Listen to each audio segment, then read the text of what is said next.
예, 오늘 여러분들과 함께 나눌 말씀의 제목은 버팀목이라고 하는 제목으로 함께 나누겠습니다. 먼저 본문의 말씀 읽기 전에 또 반가운 분들 계시죠? 예, 우리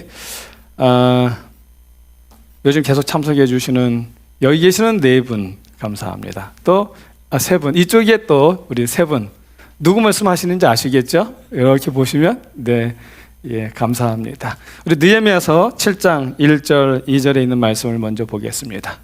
느헤미야 7장 1절 2절입니다. 우리 같이 읽을까요? 같이 읽겠습니다. 시작. 성이 건축됨에 문짝을 달고 문지기와 노래하는 자들과 레위 사람들을 세운 후에 내 아우 하나니와 영문의 관원 하나냐로 함께 예루살렘을 다스리게 하였는데 하나냐는 위인이 충성되어 하나님을 경외함이 무리에서 뛰어난 자라. 아멘. 참 요즘 시대 참 외모만이 강조합니다. 외모도 경쟁력이다라고 이렇게 말을 해요. 당당하게 말을 하고 당당하게 또 이제 그걸 그냥 받아들이는 시대가 되었습니다. 이 관리가 필요한 사람들의 사진을 제가 좀 보겠는데 같이 좀 보겠습니다. 어떻습니까? 예, 헤어스타일과 그 다음에 그 옷 차림이 좀 변화가 되었는데 많은 변화가 보입니까? 예. 또 그 다음 사진 하나 보여주십시오. 이 사람은 럭비 선수였다고 그래요. 그런데 좀 체중을 감량하고 그 다음에 보시는 것처럼 머리도 탁 이렇게 하고 또 뭘 바른 겁니까? 이렇게 좀 힘주고 했더니만 이렇게 사람이 달라졌어요. 그 다음에 또 한 장이요. 예, 요거는 헤어스타일의 변화를 줬는데요. 늘 남자로 오해를 받으며 살아왔대요. 그런데 이제는 더 이상 남자로 오해받지 않는다고 합니다. 또 그 다음 사진입니다. 예, 늘 못생겼다고 소리를 들었는데 헤어스타일을 이렇게 바꾸고 났더니만 이제 더 이상 못생겼다는 소리는 안 듣는답니다. 자, 그 다음 사진이요. 예, 이 사진도요, 쌍둥이인데요. 어려서부터 맨날 남자로 오해를 받았대요. 그런데 이렇게 헤어스타일을 확 바꿨더니 이제는 남자로 오해받지 않아서 좋다고 합니다. 그 다음에 다음 한 장 더 보겠습니다. 예. 이 사람도 헤어스타일을 바꾸고요. 그 다음에 또 이게 수염을 이렇게 길렀어요. 그랬더니 남성미 넘치는 멋있는 핸섬한 남자가 되어버렸습니다. 어떻습니까, 여러분? 유지, 관리가 중요합니까? 우리가 물론 사람을 외모로 판단하거나 너무 지나치게 그 외모에 집착하는 것은 바람직하지 않지만 자기가 타고난 것조차도 제대로 살리지 못하는 것도 어리석은 시대라고 합니다. 자신이 가진 건 충분히 살려내는 게 현명한 것이라는 것입니다. 그래서 유지, 관리가 중요합니다. 흔히들 말합니다. 세우는 것보다, 이루는 것보다, 빼앗는 것보다 유지하는 게 더 중요하다라고 말합니다. 밥 존스라고 하는 목사님이 이렇게 말을 했어요. 뭐라고 말했냐면 가장 뛰어난 능력은 신뢰하는 것이다. 능력입니다. 하나님을 전적으로 신뢰하는 것이 능력입니다. 느헤미야가 그랬습니다. 불가능하기 때문에 포기한 것이 아니라 불가능하기 때문에 하나님을 더더욱 신뢰했습니다. 그렇게 느헤미야는 폐허 속에서 성벽을 완공했고요. 회복을 이루어냈습니다. 그러나 느헤미야는 여기에서 멈추지 않았습니다. 왜냐하면 느헤미야는 성벽의 완공이 회복의 끝이 아님을 알았기 때문입니다. 그래서 그는 그 회복을 유지하기 위한 준비를 합니다.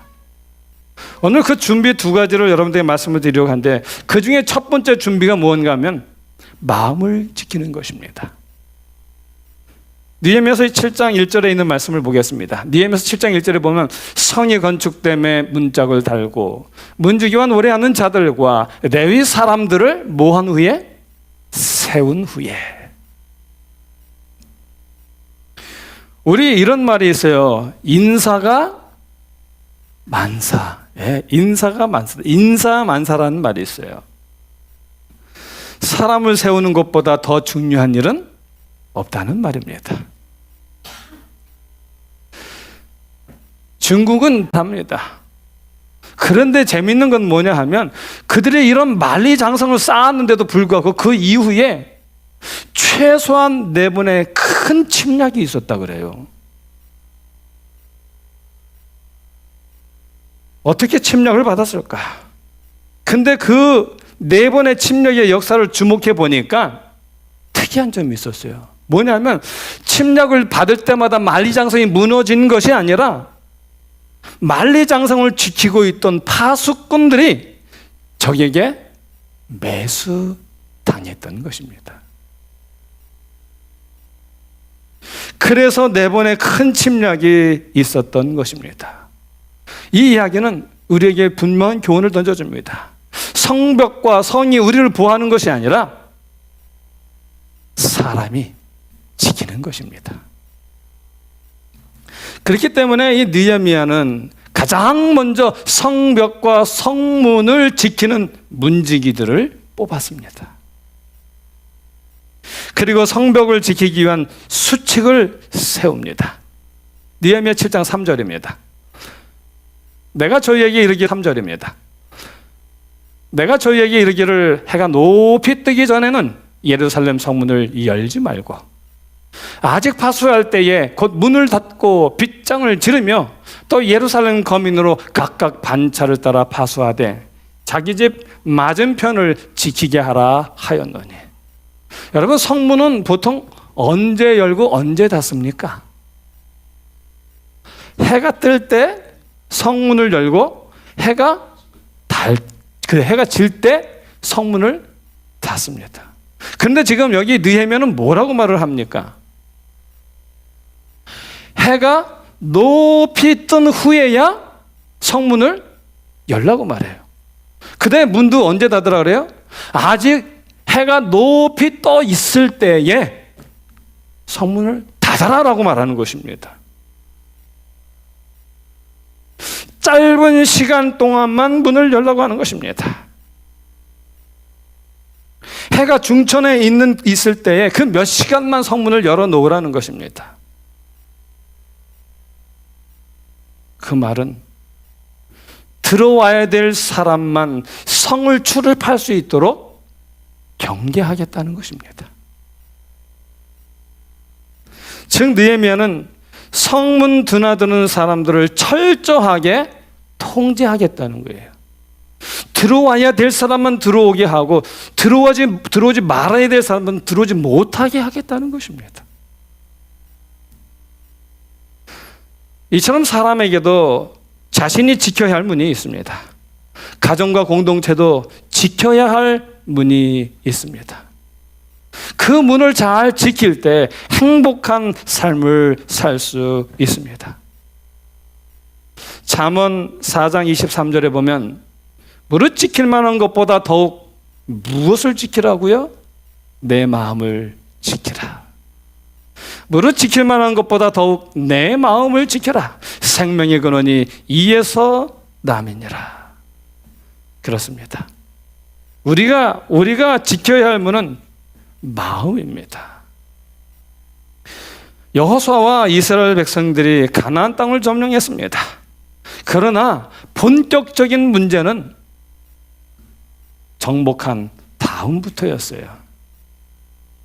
이스라엘 백성들은 그 가나안 땅에 살고 있던 사람들의 신앙에 동화되어 버렸습니다. 그들은 그들의 마음을 지켜야 했는데 지키지 못했던 것입니다. 사랑의 원자탄이라고 하는 책이 있어요.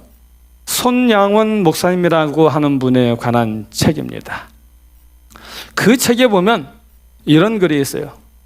나는 이와 같은 사랑을 전에는 결코 들어보지 못했다. 그것은 내 상상을 초월한다. 이건 손양원 목사님께서요, 자신의 두 아들을 죽인 살인자를 용서하겠다는 말을 들었을 때에, 하셨을 때에 당시 계엄사령관이 한 말입니다. 이 손 목사님은 1938년 성결교회 교단이 신사참배를 결정을 했어요. 근데 이 목사님은 신사참배를 계속해서 반대한 것입니다. 그래서 신사참배를 반대함으로 목사 안수는 고사하고 강도사 자격마저 박탈당한 채 1940년 옥에 갇히게 됩니다. 그리고 1942년 6월 13일 옥에서 큰아들에게 이렇게 편지를 보냈습니다. 뭐라고 편지를 보내는가 하면, 환경에 좌절하지 말고 틈틈이 공부하고 신앙의 인격을 쌓고 죄를 멀리하고 고난을 피하려 하지 말며 도리어 감수하고 극복하라. 그리고 그해 11월 5일 부친에게 편지 쓰기를 하늘 아버지께서 보호하시고 인도하실 터이니 아들 걱정은 하지 마십시오. 그리고 그리고 그 43년 1년 뒤입니다. 8월 18일 아내에게는 이렇게 편지를 썼습니다. 변치 않는 사랑과 진리를 의지하고 건강을 잃지 마시오.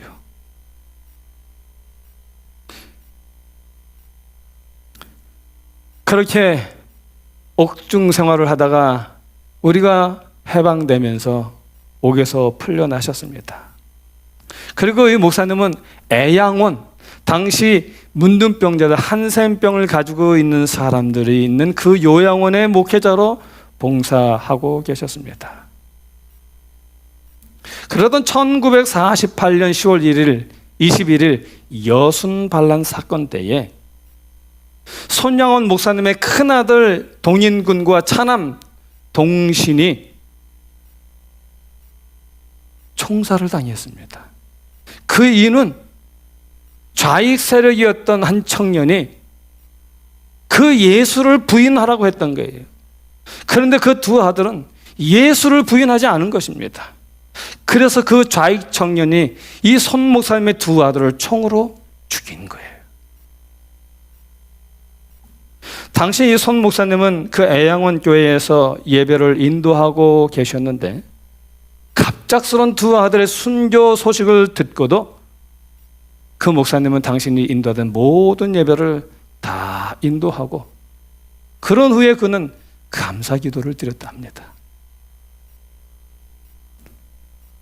하나님, 뜻이 계셔서 제 두 아들을 불러가신 것으로 믿고 감사합니다. 하나님, 제 두 아들을 죽인 사람, 그의 생명을 보존해 주십시오. 제가 전도하겠습니다. 그가 그대로 죽어서는 안 됩니다.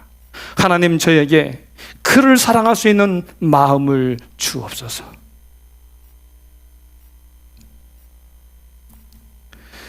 손양원 목사님이 장례식장에서 답사를 하는데 이렇게 답사를 하셨다고 그래요.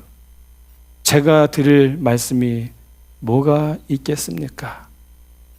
그렇지만 하나님 앞에 감사하는 마음이 있어서 몇 가지 말씀을 드리겠습니다. 그러면서 그분이 당신이 감사한 여러 가지 이유들을 이야기하셨습니다. 그 중에 몇 가지 이야기면, 첫째, 나 같은 죄인의 혈통에서 순교자의 자식들이 나오게 하셨으니 하나님 감사합니다.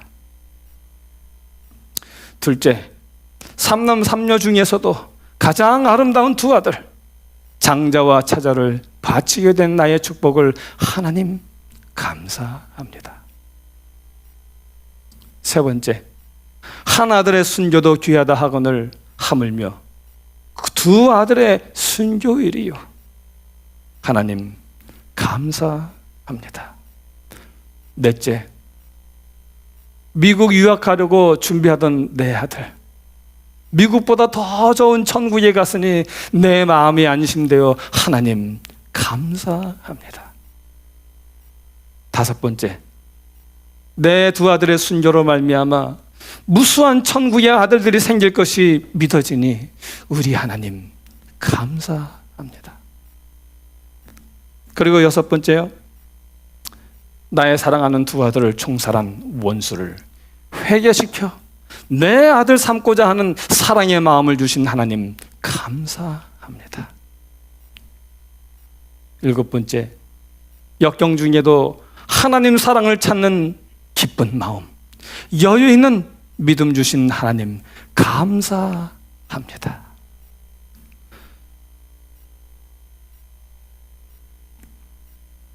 이 목사님의 이 감사의 말을 들은 조문객들이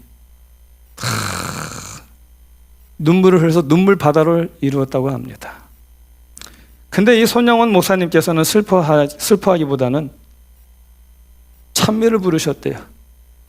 영광일세 영광일세 내가 누릴 영광일세. 예, 아멘. 오히려 슬퍼하지 아니하고 내가 누릴 영광이라고 하면서 하나님께 큰 찬양을 돌렸다고 합니다. 장례식 후에 목사님께서 감사헌금을 1만 원을 드렸대요. 그때 당시에 월급이 80원이었다고 합니다. 그 10,000원은 목사님이 가지고 계신 전 재산을 하나님께 도리어 감사헌금으로 드린 것입니다. 그리고 손 목사님은 아들을 죽인 안재선을 양자로 삼아서 그 이름을 손재선이라는 이름을 지어줬어요. 그리고 그를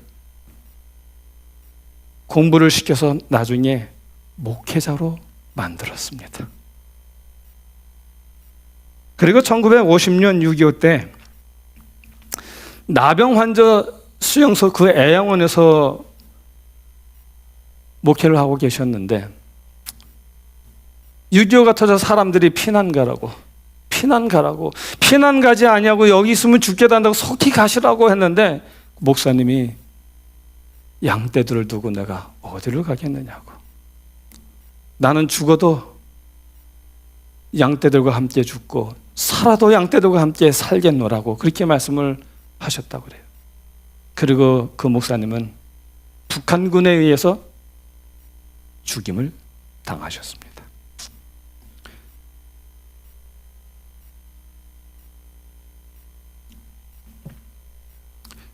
이 손양원 목사님의 원래 이름이 손연준이에요. 근데 왜 손양원이 되는가 하면 애양원을 맡으셔가지고 그 애양원에 있는 그 한센병 환자들을 사랑하면서 그들을 위해 내가 목숨을 바치겠다는 마음으로 그분 자신의 이름을 양원으로 바꾸신 거예요. 손양원으로. 여러분, 메가더 장군이 무슨 말을 했는가 하면 이런 말을 했어요. 작전에 실패한 군인은 용서받을 수 있어도 경계에 실패한 군인은 용서받을 수 없다. 믿음의 삶에서도 마찬가지입니다. 하나님을 믿기로 선택한 것보다 더 중요한 것은 그 믿음을 지키는 것입니다. 깨어서 우리의 삶 가운데 들어오고 나가는 사람들을 분별하지 않으면 나도 모르게 어느새 세상으로 던져지고 세상에 물들게 되어버리는 것입니다.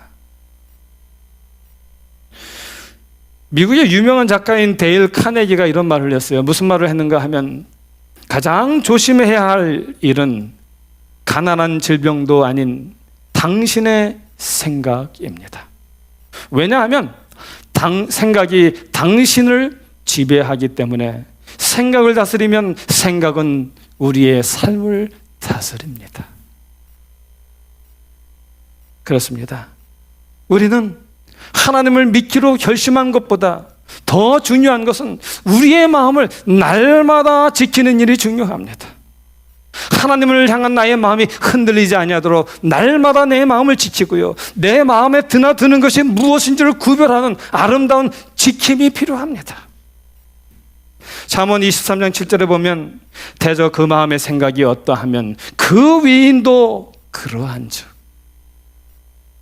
생각을 지켜야 합니다. 잠언 16장 32절에 보면 자기의 마음을 다스리는 자는 성을 빼앗는 자보다 나으니라. 그렇습니다. 우리의 마음을 지켜야 돼요. 그런데 우리의 마음을 어떻게 지켜야 할까요? 어떻게 하면 우리의 마음을 지킬 수 있겠습니까? 아무리 지키려고 해도 점점 물들어져가는 우리의 마음을 어떻게 하면 지킬 수 있을까요?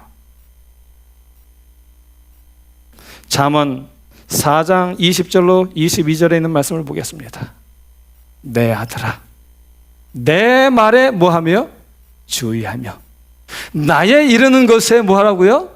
내 귀를 기울이라. 그것을 내 눈에서 뭐요? 떠나게 말며 내 마음속에 지키라. 그것은 얻는 자에게 생명이 되며 그 온 육체의 건강이 됨이니라. 하나님의 말씀이 우리의 마음을 지킵니다. 우리가 하나님의 말씀에 주의하며 하나님의 말씀에 귀를 기울일 때에 그것이 우리 눈에서 떠나지 아니하고 마음속에서 지킬 때에 하나님께서 우리의 마음을 지켜주시는 것입니다. 아무쪼록 우리들의 매일의 삶에서 하나님의 말씀에 주의하시기 바랍니다. 하나님이 하시는 말씀에 귀 기울이시기 바랍니다. 그리고 하나님의 그 생명의 말씀을 언제나 내 눈에서 떠나지 않도록 하시기 바랍니다. 때때로 말씀 보는 일이 어떨 때는 힘들 때가 있어요. 어떨 때는 이런저런 급한 일로 자꾸 지나치려고 하는 때가 있습니다. 그럴 때 저는 이렇게 기도를 해요. 하나님, 가시기여도 좋습니다. 하나님을 가까이 하는 습관을 제가 갖고 싶습니다. 가식일지라도 반복됨으로 말미암아 진정 우리 하나님 사랑하는 마음 갖게 되길 기도합니다. 저렇게 기도합니다. 우리 사랑하는 성도 여러분, 여러분들의 마음을 날마다 지키는데 최선을 다하시기 바랍니다. 그래서 우리에게 주신 하나님의 믿음을 더 아름답게 잘 가꾸어서 마침내 우리 하나님 그 첫 열매 거두러 오실 때에 우리가 알곡이 되어 그 자리에 있게 되기를 간절히 소원합니다. 그 다음에 두 번째, 이 느헤미야가 회복 유지를 위해서 준비한 것이 무엇인가 하면 버팀목입니다. 믿음의 버팀목이 되라는 것입니다. 느헤미야는 백성들을 인도하고 도와줄 사람을 세우되 그 중심이 하나님을 향해 있는 사람들에게 그 사람들은 서로 동화되고 영향력을 주기 때문입니다. 사도행전에 보면 역시 제자들이 충성스럽고 성실한 7 집사를 교회의 감독으로 세웠습니다. 재능 있고 유능한 사람이 아니라 하나님께 그 중심이 서 있는 충실한 사람을 세웠다는 것입니다. 느헤미야가 세운 사람들에 대해 성경은 이렇게 말합니다. 느헤미야 7장 2절이요. 내 아우 하나니와 영문의 관원 하나냐로 함께 예루살렘을 다스리게 하였는데, 하나냐는 위인이 충성되어 하나님을 뭐해요? 경외함이 무리에서 뛰어난 자라. 우리 속담에 이런 말이 있어요. 소도 비빌 언덕이 있어야 한다라고 합니다. 언덕이 있어야 소도 뿔을 비비고 그리고 언덕을 디뎌볼 수 있다는 말입니다. 그 말은 누구나 의지할 것이 있어야 무슨 일이든 다시 시작하거나 이루어낼 수 있다라는 말입니다. 여기 참 아름다운 감동적인 한 남편의 이야기가 있습니다. 버팀목이 되어준 남편의 이야기를 잠시 보시겠습니다. 몫인가 봐요. 네. 어디 한번 얘기해 보세요. 헤어지자고 말했었는데 예. 아프다고 헤어지기에는 좀 그랬었습니다. 어머나. 이 세상에 지금의 아내를 더 이상 좋아해 줄 사람이 없고 아내 편이 될 사람이 아무것도 없을 거라는 생각에 헤어진다 하는 생각은 안 하고 오히려 그 아플 때 병원에서 몇 개월 있으면서 피가 모자라서 피가 하도 많이 쏟으니까 피가 모자라서 수혈을 하는 시기가 있었는데 그때 제가 좀 멀리 있었는데 혈액형이 같아서 빨리 가가지고 수혈했던 기억도 나는데 그로 인해서 옆에서 간호도 같이 하고 그 힘든 시기를 같이 견뎌냈었던 것 같아요.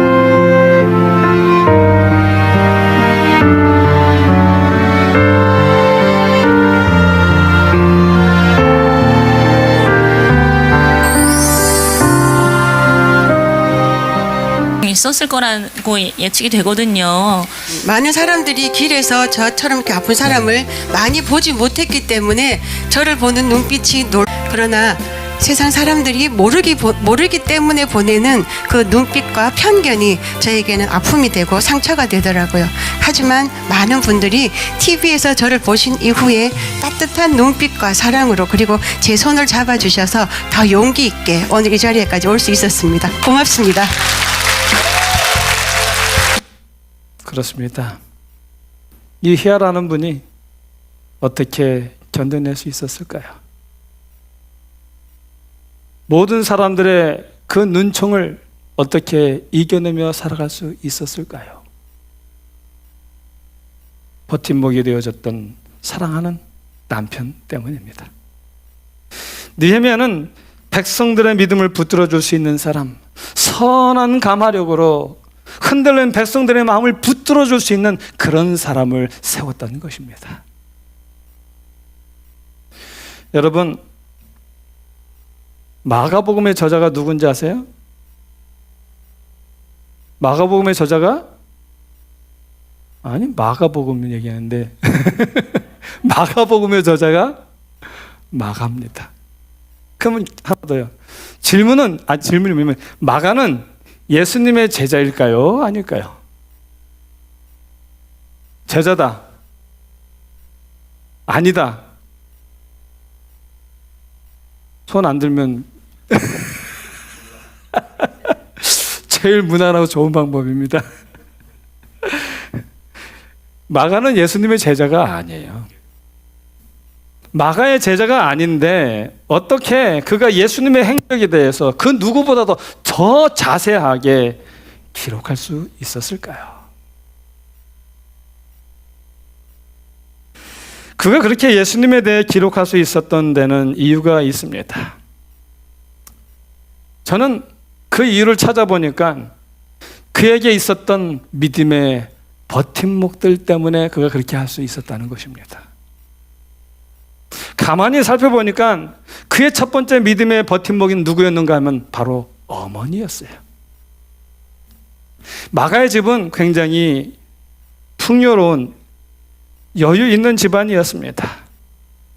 근데 그 어머니는 늘 예수님과 예수님의 제자들에게 그 집을 선교 본부처럼 내어드렸어요. 오고 가며 언제든지 그 집을 마음껏 사용하시도록 내어드렸던 것입니다. 그래서 성경에 보면 예루살렘 교회가 시작된 곳도 바로 마가의 집이었습니다. 그래서 우리가 흔히 일명 말하는 마가의 다락방이 바로 이 집이에요. 그래서 우리가 아는 것처럼 예수님께서요, 제자들과 가지신 최후의 만찬의 장소도 바로 마가의 다락방이었고요. 또 제자들이 부활하신 주님을 만난 것도 바로 이 다락방입니다. 또 베드로가 잡혔을 때에 성도들이 모여서 기도하던 것도 바로 이 마가의 다락방이었고요. 그리고 오순절날 함께 기도하던 120명이 성령을 받던, 그쵸? 1인비 성령을 받던 그곳이 바로 마가의 다락방입니다. 가까이서 볼 수 있었고요. 그리고 예수님이 하시는 교훈의 말씀을 이렇게 서당계 3년처럼 이렇게 들었던 거예요. 그 다음에 두 번째로 그의 믿음의 버팀목이 되어준 사람은 바로 베드로입니다. 이 마가는 누구냐면 바나바의 조카예요. 그 바나바는 누구냐면 마가 엄마의 브라더예요. 브라더. 그러니까는 마가는 바나바의 그러니까 자기 누이의 아들, 그 조카가 바로 마가가 되는 거예요. 바나바의 조카가 되는 것입니다.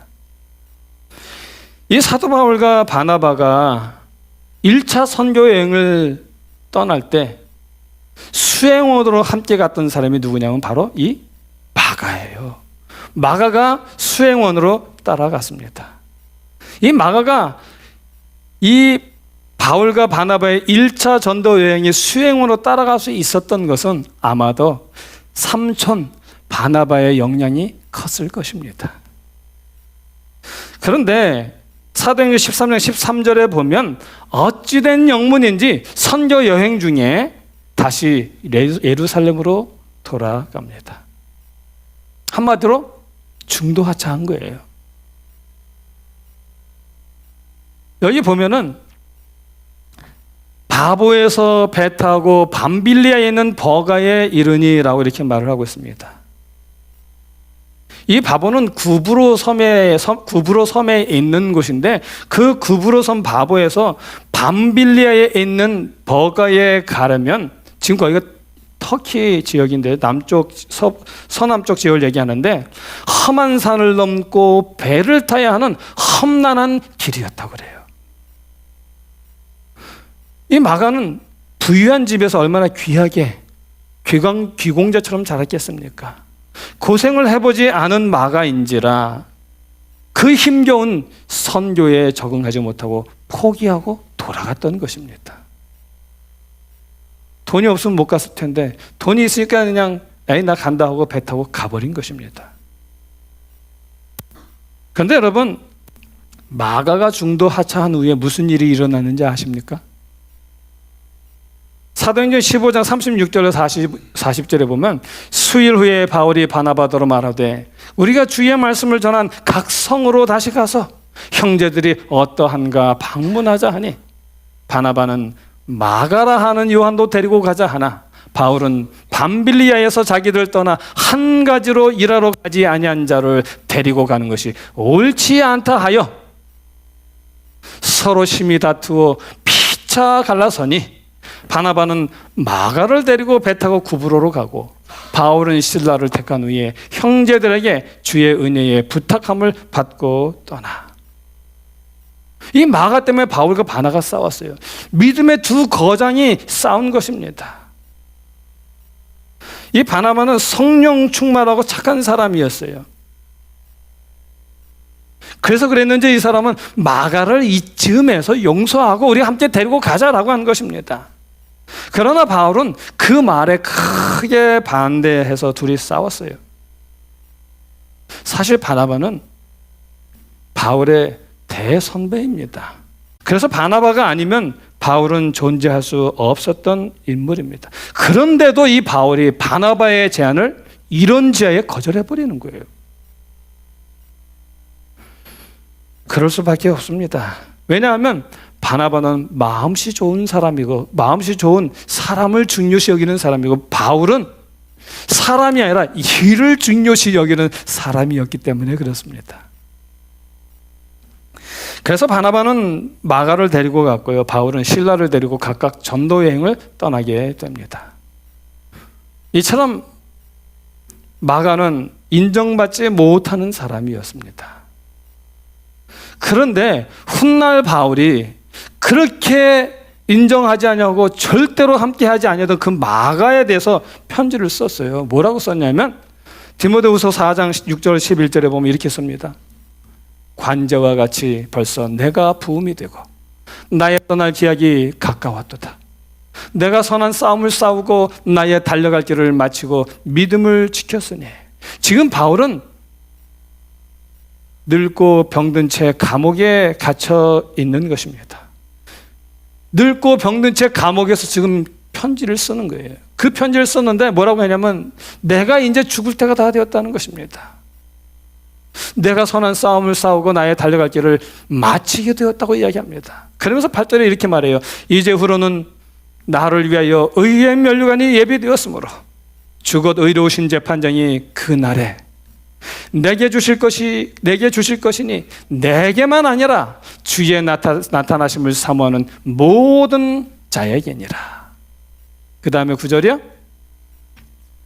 너는 어서 속히 내게로 오라. 여기 디모데에게 빨리 오라고 말해요, 지금 바울이요. 근데 10절에 뭐라고 말하면 대마는 이 세상을 사랑하여 나를 버리고 데살로니가로 갔고, 그레스게는 갈라디아로 갔고, 디도는 달마디아로 갔고, 늙고 병들었는데 다 떠나버렸어요. 감옥에서 혼자 남았습니다. 11절. 그런데 누가만 나와 함께 있느니라. 그리고 하는 말, 내가 올 때에 누구를 데리고 오라고요? 마가를 데리고 오라. 그리고 하는 말, 저가 나의 일에 무하니라? 유익하니라. 여기 누가는 의사예요. 그래서 늘 병치레에 시달렸던 바울을 옆에서 돌보면서 함께 선교하던 사람, 고난을 함께 겪은 동력자였습니다. 그 누가만 남고 다 떠난, 이제는 자기의 몸도 병들어 버리고 늙어버린 그 상황 속에서 편지를 보내는데 뭐라고 보냈냐면, 너 올 때에, 디모데 너 올 때에 마가 좀 데리고 오렴. 마가가 보고 싶은 거예요. 죽기 전에 꼭 봐야 될 사람이 있는데 그 사람이 누군가 하면 마가였던 것입니다. 그러면서 하는 말이, 저는 나의 일에 유익한 자니라.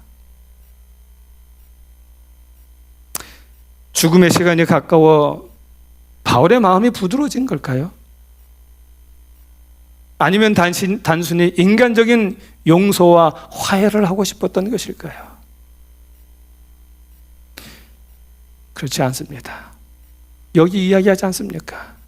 마가를 데리고 오라. 저는 나의 일에 유익한 자니라. 더 이상 분란을 일으키는 마가가 아닙니다. 이제는 정말 유익한 사람이 되어버렸습니다. 무익한 자에서 유익한 자로 완전히 바뀌어 버렸습니다. 어떻게 그렇게 되었을까요? 선교 여행 중에 하차하고 되돌아간 철부지였던 그 마가가 어떻게 유익한 인물이 될 수 있었을까요? 사람 좋고 영적인 삼촌 바나바의 영향일 수도 있습니다. 그러나 그러기에는 그 삼촌 바나바는 너무 일찍 죽었습니다.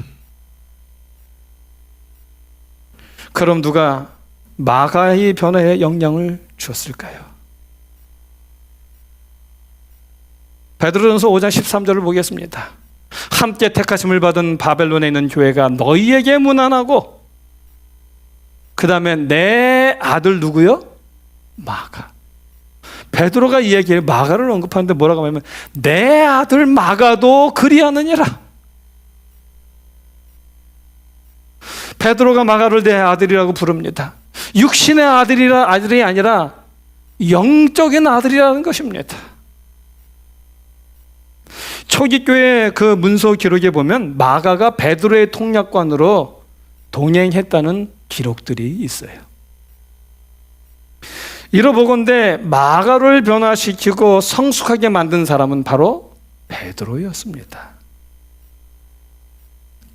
이미 십자가 사건을 통하여 3번이나 주님을 부인했던 뼈저린 실패의 경험을 가지고 있었던 베드로. 그랬기에 선교 여행 중에 실패하고 돌아온 그 마가를 가장 잘 위로해주고 가장 잘 이끌어줄 수 있었던 사람이 바로 베드로였던 것입니다.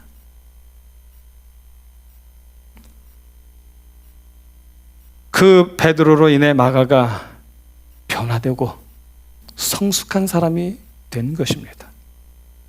그 변화되고 성숙하게 된 그 마가의 기록들이 나와 있는데 골로새서 4장 10절에 보면 나와 함께 뭐하뇨?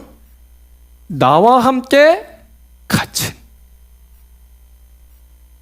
이제 마가는 바울과 함께 감옥에도 갇히는 자가 되었습니다.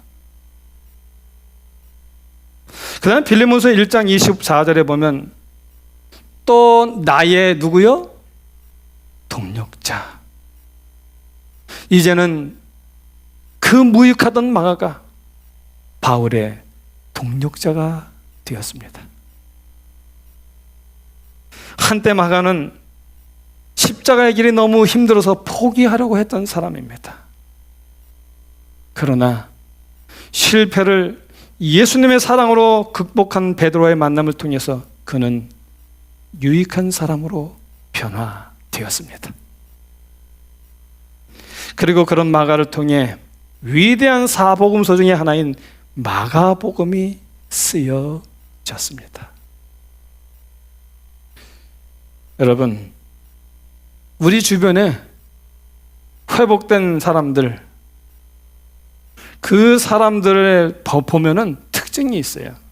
그 특징이 뭐냐면 그들 곁에는 언제나 하나님 앞에서 충성스럽게 중심을 잡고 있는 신앙인들이 있다는 것입니다. 언제나 기도해주고 신앙의 위기가 올 때 말씀으로 붙들어줄 수 있는 사람이 있었다는 것입니다. 그런 좋은 신앙인을 옆에 둔 사람들은 잘 회복되고 회복이 잘 유지됩니다. 느헤미야가 이 사실을 알았던 거예요. 그래서 느헤미야가 하나니와 하나냐를 세운 것입니다. 이스라엘 백성들의 회복을 유지시켜주기 위해서요. 백성들을 옆에서 도와주고 그리고 손잡아주고 이끌어주라고 그들을 세웠던 것입니다. 백성들이 흔들릴 때에 버팀목이 되어주라고 그들을 세워두었던 것입니다. 이제 말씀을 마칩니다. 여러분, 오늘 우리가 이 자리에 있게 된 것은 내가 잘나서가 아니에요. 내 곁에 버팀목이 되어줬던 사람들 때문입니다. 제가 한국에서 목회 열심히 하다가 그 삼육대학 옆에 천성교회로 가게 되었어요. 그 교회는 교인이 많아요. 한 300명, 350명 되는 큰 교회인데 거기로 갔는데 제가 중학교 때부터 알고 있던 한 집사님을 만나게 됐습니다. 그 첫 만남에 너무 반가워가지고 아이고 집사님. 그리고 그 집사님 남편은 제가 그 집 아들 이름을 불러가지고 경식이 아저씨라고 부르던 분이었어요. 너무 반갑게 만났어요. 근데 이런저런 얘기를 주고받다가 그 집사님이 이런 얘기를 해요. 아이고 이제는 목사님이 되셨네. 목사님, 내가 목사님을 위해서 하루도 안 빼고 기도했습니다. 제가 그 말을 들을 때 얼마나 감동이 됐는지 몰라요. 눈물이 나더라고요. 저는 제가 열심히 잘해서 그래서 이렇게 목사가 된 줄 알았는데 주변에서 나를 위해서 이야기하지도 않고 그렇게 기도해 주던 나의 신앙의 버팀목이 있었기 때문에 내가 목회를 하고 있구나라는 사실을 깨닫게 되었습니다. 여러분, 하나님께서 오늘 여러분들과 저를 이 자리에 있게 하신 이유가 무엇이겠습니까? 그 흔한 말로 나 혼자 잘 먹고 잘 살라고 하나님께서 있게 하신 걸까요? 그렇지 않습니다. 하나님께서는 오늘 흔들리고 괴로움에 흐느끼고 그리고 손잡을 줄 사람이 없어서 허덕이는 그 사람들에게 손을 내밀어 그들을 이끌어주는 아름다운 버팀목이 되라고 하나님께서 우리를 이 자리에 있게 하신 것입니다.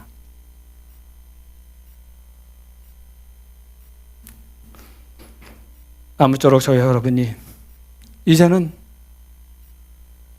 누군가의 버팀목의 은혜를 많이 입었다면 이제는 우리도 누군가의 버팀목이 되어서 그들을 세워줄 수 있는 아름다운 하나님의 믿음의 거장들이 되면 좋겠습니다.